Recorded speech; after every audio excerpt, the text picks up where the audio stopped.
సంవత్సరాలు ఉంటావు? నేను 60 దాకా. ఎన్ని సంవత్సరాలు ఉంటావు? 60. 60 ఏళ్ళు అంటే నీకు ఓటేసుడు తెలుసా? ఎత్తునా? ఎన్నేళ్ళకి ఒకసారి ఎత్తావు? 5 ఏళ్ళకి ఒకసారి. 5 ఏళ్ళకి వస్తుంది. 5 ఏళ్ళకి ఒకసారి. మరి ఓటేసినప్పుడు ఏమైనా క్వార్టర్ గానీ బిర్యానీ గానీ ఏమైనా ఇచ్చినా నీకు? దానికి వెయ్యాలంటే ఇదానికి వేయాలంటే వేసినావు, కానీ తెలియదు అలా ఏమున్నా అని తెలియదు అంతే. కానీ మరి అప్పుడు అంటే ఓటు ఎట్లా వేయాలి, ఏ విధంగా వేయాలి నీకు తెలియదు కదా. గుర్తు చెప్తే వేస్తారు. మరి గుర్తు ఎవరిది అని తెలుసా? గుర్తు ఎవరిది అని తెలుసా? చూపించిపోతారు. గిదానికి వెయ్యాలని చెప్పి వాడికి ఏమి ఎత్తావో తెలియదు. మరి అంబేద్కర్, బాబాసాహెబ్ అంబేద్కర్ 18 సంవత్సరాలకే ప్రతి ఒక్కరికి ఓటు కల్పించింది కదా. మరి ఓటు కల్పించినప్పుడు 18 సంవత్సరాలు అంటే మరి 17, 16 సంవత్సరాలకు ఎందుకు ఇస్తలే అంటే తెలియదు కాబట్టి. 18 సంవత్సరాలు ఇప్పుడు ప్రత్యేక అందరు చదువుకున్నారు కాబట్టి. మీరు చదువుకున్నారా? మీరు చదువుకోలే కదా.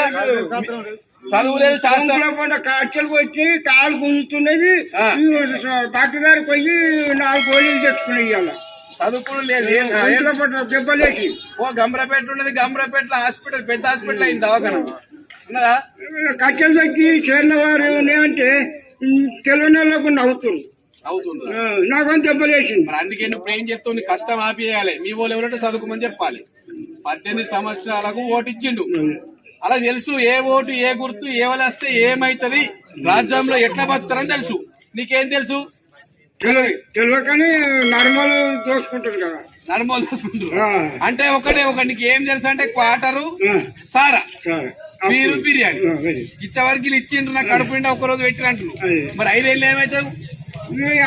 ఓడిచిపోకండి, ఇంకేమున్నది వాగలేకపోదు. అందుకే నువ్వు ఇప్పుడు 5 ఏళ్ళు ఎట్లా దోసుకుంటుండు. ఇక చదువుకున్న మనిషి ఆయన ఇక దోసుకుంటాడు. మాకు బురదలు ఉన్న పైన మాది. ఇక చదువుకున్నప్పుడు గణపతి ఇక గజాన్ని కొట్టుకోడా. అందుకే ఇప్పుడు నువ్వు మారతావా మారవా? ఇప్పుడు మారాలంటే ఇక ఇప్పుడు చదువుకున్న వాళ్ళు మారాలి. మరి అయిపోతుంది కదా. చెప్పు, వాడు చెప్పు. ఏం చెప్తావు? మారుమని చెప్పు, ఓటు నమ్మోకమని చెప్పు. మేము ఓటు ఎందుకు అమ్ముకుంటాము? తెలియక పోయి పడతాము. తెలిసిన వాళ్ళైతే పడతారు. ఇప్పుడు ఈ మనిషి దోసుకుంటాడు, ఈ మనిషికి ఇట్లా అవుతామని చెప్పి అందరికీ మా చోట్లకప్పుడు ఏంది ఈత ముద్దు ఎక్కపో, ఈత గట్క తిను, ఈత చెట్టు కొట్టుకుంటే తిన్నా పట్టుకోలేదా. అలాంటిది గట్క దొరకలే. అలాంటిది అంటే కష్టం తెలిసిన వాళ్ళని ఎన్నుకోవాలి.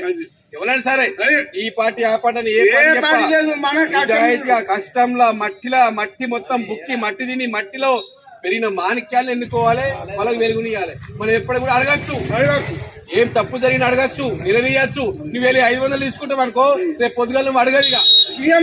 ఆయన నువ్వు కడగచ్చు బాయిలో ఉంటుంది. నువ్వు 500 తీసుకున్నావు, నీ 500 ఎట్లా తీసుకోవాలి అనడా? మేము ఇవాళ దాకా ఎన్నో తెలిసి తెలియక పోరాటము అమ్ముడు వేయడం. ఇప్పుడు మీరు మాత్రం అమ్ముడు అని సమాజం రావాలి. అమ్ముడు అని సమాజం రావాలి. ప్రశ్నించాలి, నిజాయితీగా బతకాలి. జై హో భారత్. కష్టం చేసుకుంటా బతుకు అంటే అమ్ముకున్నాం. 5 ఏళ్ల ఓటు విలువ నిలవక అమ్ముకున్నాం. కానీ అమ్ముకోవద్దు. ఎవరైనా కావచ్చు, ఏ పార్టీనే కావచ్చు, నాయకుడు మీకు నచ్చిందా, మీకు హెల్ప్ చేస్తాడా, కష్టంలో ఎప్పుడు అన్నదన్నగా ఉంటాడా, వాళ్ళు ఎన్నుకోండి. ఏ పార్టీ అయినా, ఈ పార్టీ ఆ పార్టీ, అందరం భారత ప్రజలమే. ఎవరైనా సరే కష్టం విలువ తెలిసిన వాళ్ళకు ఖచ్చితంగా మీరు కట్టడిగా ఉండి గెలిపించుకోండి. వాళ్ళతోటి మంచి పనులు చేయించుకోండి, మంచిగా ముందుకు పోండి. ఓటును అమ్ముకోవద్దు.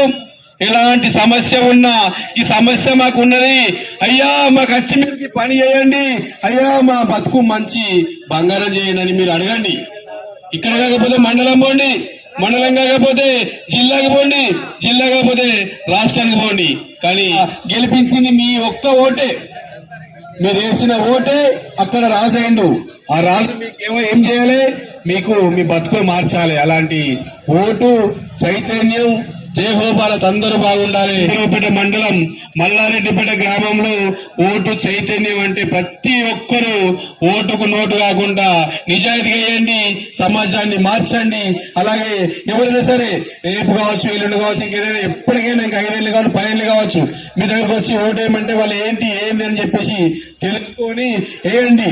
ఓటు మాత్రం అమ్ముకో.